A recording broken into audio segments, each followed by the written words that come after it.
What's up, guys? Today we're going to be looking on Amazon and I'm going to try to find the cheapest 10-inch skateboard deck. Wow, is that effect actually going through in the video or is that just on the screen? So this deck is 10 inches by 33 inches. It's an old school shape. It's got a pretty decent nose.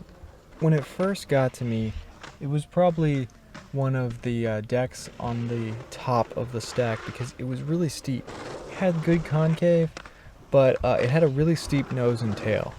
The nose was fine, but I needed to actually mellow out the tail a little bit, so I parked a car on it for 2 days and it flattened the tail a little bit. I'm going to be doing a full video on a board that I parked the car on the tail of in the future to kind of explain how to flatten a board like that.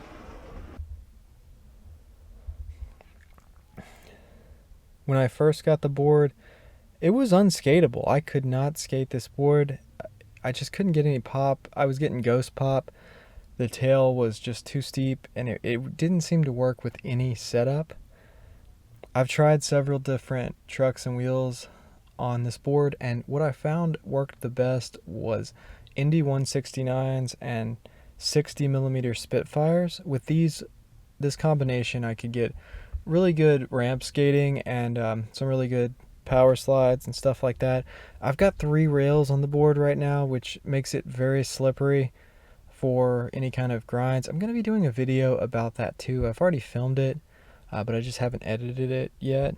So yeah, it's a decent board. If it's a little bit heavy. I'm thinking about doing another video where I drill a bunch of holes in it, lighten it up, possibly not through the creases where the tail and the nose start to curve up, but everywhere else I'll probably drill some holes. I've done that with some other boards, filmed some videos. I haven't uploaded those yet either. I've got a lot of videos to come. So yeah, this is a decent board for the price. It is the cheapest 10-inch board I could find. And when you're looking for a 10-inch board, for me personally, I like to find something that's at least 33 inches because for me the length is more important than the width when it comes to stability. Having a wheelbase that's 15 inches really helps make the board feel more stable, especially on transition, especially if you're a bigger guy. So I stay away from boards that are 30 inches long. They just feel too short. They might be good for 360 flips or something like that. But for me, I do all my tricks better on bigger boards just because even if it flips faster, it doesn't really help me land on the board.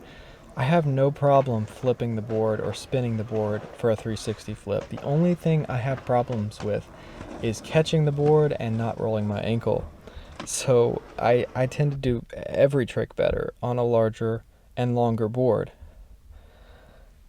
The board is decent.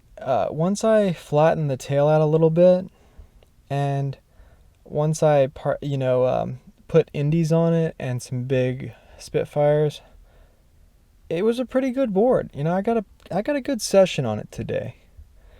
So I'm gonna have a link in the description to this board if it's still available on Amazon, and if it's no longer available, I'll have a link to a similar board from Moose. This is a Moose blank board. I have tried several of their boards in the past. I've had regular popsicle boards that were pretty good.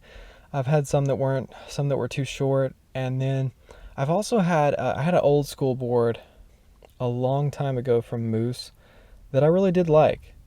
It was a totally different shape than this one.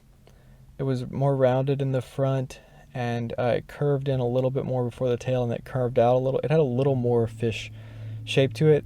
And I really like that board. So yeah, I'll have a link to Moose blank boards. If you go through that link, it will help me out. It will help my channel out. So if you're interested in getting it, just click on that link. Even if you don't want to buy it, just click on there and check it out.